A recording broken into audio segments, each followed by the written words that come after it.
ನೀವೇನ್ ಮಾಡಿದಿರಾ? ಮಹಾರಾಷ್ಟ್ರದಲ್ಲಿ ಮಹಾಯುತಿ ಈಗ ಮುನ್ನಡೆಯನ್ನ ಸಾಧಿಸಿದೆ ಅನ್ನುವಂತಹ ವಿವರ ಲಭ್ಯವಾಗ್ತಾ ಇದೆ. ಮಹಾರಾಷ್ಟ್ರದಲ್ಲಿ ಮಹಾಯುತಿಗೆ ಆರಂಭಿಕ ಮುನ್ನಡೆ ಸಿಕ್ಕಿದೆ ಅನ್ನುವಂತಹದ್ದು ಮಾಹಿತಿ ಈಗ ಲಭ್ಯವಾಗ್ತಾ ಇರೋದು. ಮಹಾರಾಷ್ಟ್ರದ ರಿಸಲ್ಟ್ ಅಪ್ಡೇಟ್ಸ್ ಕೂಡ ನಿಮಗೆ ಸಿಗ್ತಾ ಇದೆ. ಮಹಾರಾಷ್ಟ್ರದಲ್ಲಿ ಈಗ ಮಹಾಯುತಿ ಮುನ್ನಡೆಯನ್ನು ಸಾಧಿಸಿದೆ. ಸದ್ಯಕ್ಕೆ ಮಹಾರಾಷ್ಟ್ರದ ವಿವರವನ್ನು ನಿಮಗೆ ತೋರಿಸ್ತಾ ಹೋಗ್ತೀನಿ. ವಿಶೇಷವಾಗಿ ಈಗ ಬಂದಿರುವಂಥದ್ದು ಒಂದು ಇದು ಸದ್ಯದ ಮಾಹಿತಿ. 3 ಕ್ಷೇತ್ರಗಳಿಗೆ ಸಂಬಂಧಪಟ್ಟಂತೆ ಇರುವಂತಹ ಡೀಟೇಲ್ಸ್.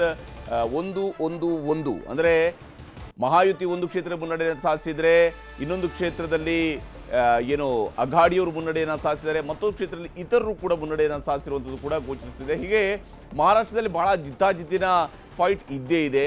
ಯಾವುದೇ ಎಕ್ಸಿಟ್ ಪೋಲ್ಗಳಲ್ಲಿ ಇತರರು ಎಷ್ಟು ಗೆಲ್ತಾರೆ ಅನ್ನೋಂಥರ ಬಗ್ಗೆ ಬಹಳ ಕಡಿಮೆ ಸಂಖ್ಯೆಗಳಿದ್ವು. ಆದರೆ ಅವೆಲ್ಲವನ್ನು ಕೂಡ ಮೀರಿಸುವ ಸ್ವರೂಪದಲ್ಲಿ ಈ ಬಾರಿ ಅಲ್ಲಿ ಪಕ್ಷೇತರ ಅಭ್ಯರ್ಥಿಗಳು ಗೆಲುವನ್ನು ದಾಖಲಿಸಿಕೊಳ್ಳುವಂಥ ಸಾಧ್ಯತೆ ಕೂಡ ಇದ್ದೇ ಇರುತ್ತೆ. ಯಾಕಂದರೆ ಅನೇಕ ಕ್ಷೇತ್ರಗಳಲ್ಲಿ ಅಲ್ಲಿ ಕೇವಲ ತ್ರಿಕೋನ ಫೈಟ್ ಮಾತ್ರ ಅಲ್ಲ, ಅದು ಚತುಷ್ಕೋನ ಫೈಟ್ ಆಗಿ ನಡೆದಿರುವಂತಹ ಕ್ಷೇತ್ರಗಳು ಕೂಡ ಹಲವು ಕ್ಷೇತ್ರಗಳಿದ್ವು.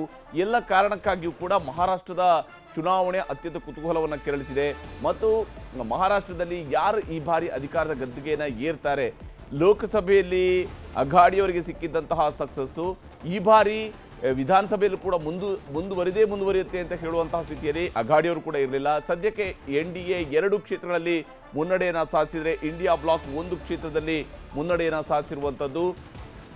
ಹಾಗೆಯೇ ಜಾರ್ಖಂಡ್ನ ಅಲ್ಲಿ ಇನ್ನಷ್ಟೇ ರಿಸಲ್ಟ್ ಅಪ್ಡೇಟ್ಸ್ ಸಿಗಬೇಕಾಗಿದೆ.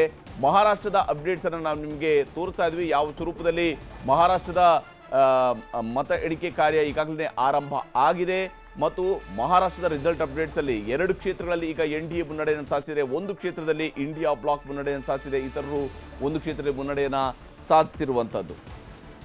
ರಾಜ್ಯದ 3 ಕ್ಷೇತ್ರಗಳ ರಿಸಲ್ಟ್ ಅಪ್ಡೇಟ್ಸ್ ಕೂಡ ಸಿಗ್ತಾ ಇದೆ. ಇದರಲ್ಲಿ ತಲಾ ಒಂದೊಂದು ಕ್ಷೇತ್ರಗಳಲ್ಲಿ ಆಯಾ ಪಕ್ಷಗಳು ಮುನ್ನಡೆಯನ್ನು ಸಾಧಿಸಿರುವಂಥದ್ದು ಗೋಚರಿಸ್ತಾ ಇದೆ. ಭರತ್ ಬೊಮ್ಮಾಯಿ ಅವರು ಮುನ್ನಡೆಯನ್ನು ಸಾಧಿಸಿದ್ದಾರೆ ಶಿಗ್ಗಾವಿಯಲ್ಲಿ. ಹಾಗೆಯೇ ಸಂಡೂರಿನಲ್ಲಿ ಅನ್ನಪೂರ್ಣ ಅವರು ಮುನ್ನಡೆಯನ್ನು ಸಾಧಿಸಿದೆ. ಚನ್ನಪಟ್ಟಣದಲ್ಲಿ ನಿಖಿಲ್ ಕುಮಾರಸ್ವಾಮಿ ಅವರು ಮುನ್ನಡೆಯನ್ನು ಸಾಧಿಸಿದ್ದಾರೆ. ಚನ್ನಪಟ್ಟಣ ಕ್ಷೇತ್ರದಲ್ಲಿ ನಿಖಿಲ್ ಕುಮಾರಸ್ವಾಮಿ ಅವರಿಗೆ ಮುನ್ನಡೆ ದೊರೆತಿದೆ. ಹಾಗೆಯೇ ಸದ್ಯ ಮಹಾರಾಷ್ಟ್ರದಲ್ಲಿ 4 ಕ್ಷೇತ್ರಗಳಲ್ಲಿ ಈಗ ಬಿಜೆಪಿ ನೇತೃತ್ವದ NDA ಮುನ್ನಡೆಯನ್ನು ದಾಖಲಿಸಿಕೊಂಡಿರುವಂಥದ್ದು. 4 ಕ್ಷೇತ್ರಗಳಲ್ಲಿ ಮಹಾಯುತಿ ಮುನ್ನಡೆಯನ್ನು ಸಾಧಿಸಿದೆ. ಚನ್ನಪಟ್ಟಣದಲ್ಲಿ ನಿಖಿಲ್ ಕುಮಾರಸ್ವಾಮಿ ಅವರ ಮುನ್ನಡೆ ಮುಂದುವರೆದಿದೆ. ಸಂಡೂರಿನಲ್ಲಿ ಅನ್ನಪೂರ್ಣ ಅವರ ಮುನ್ನಡೆಯೂ ಕೂಡ ಮುಂದುವರೆದಿದೆ ಅನ್ನುವಂತಹ ಅಪ್ಡೇಟ್ ಸಿಗ್ತಾ ಇದೆ. ಭರತ್ ಬೊಮ್ಮಾಯಿ ಅವರ ಮುನ್ನಡೆಯೂ ಕೂಡ ಮುಂದುವರೆದಿದೆ.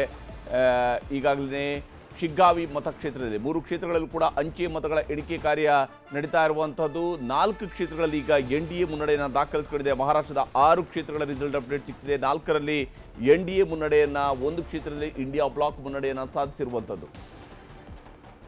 ಇನ್ನು ಮಹಾರಾಷ್ಟ್ರ ಅಂತ ಬಂದಾಗ ಲೋಕಸಭೆ ಚುನಾವಣೆ ಆದಮೇಲೆ ಮರಾಠ ಕನ್ಸೋಲ್ಟೇಷನ್ ಏನಿದೆ ಅದ್ರ ಮೇಲೆನೇ ಈ ಸಲಿನ ಫಲಿತಾಂಶ ನಿರ್ಧಾರ ಆಗುತ್ತೆ ಅಂತ ರಾಜಕೀಯ ವಲಯದಲ್ಲಿ ಚರ್ಚೆಗಳು ನಡೀತಿತ್ತು. ಇನ್ಫ್ಯಾಕ್ಟ್ ಒಂದೊಂದು ಭಾಗದಲ್ಲಿ ಒಂದೊಂದು ಫ್ಯಾಕ್ಟರ್ಗಳು ಪರಿಣಾಮವನ್ನು ಬೀರುತ್ತೆ. ಅದ್ರ ಪ್ರಕಾರ ವಿದರ್ಭ ಇರ್ಬೋದು, ವೆಸ್ಟರ್ನ್ ಮಹಾರಾಷ್ಟ್ರ ಇರ್ಬೋದು, ಹಾಗೆಯೇ ಮರಾಠವಾಡ ಈ ಪ್ರಾಂತ್ಯಗಳಲ್ಲಿ ಬೇರೆ ಬೇರೆಯದ್ದೇ ಇಶ್ಯೂ ಮೇಲೆ ಈ ಸಲ ಮಹಾರಾಷ್ಟ್ರ ಚುನಾವಣೆಯನ್ನು ನಾಯಕರು ಫೇಸ್ ಮಾಡಿರೋದು, ಅಭ್ಯರ್ಥಿಗಳು ಫೇಸ್ ಮಾಡಿರೋದು.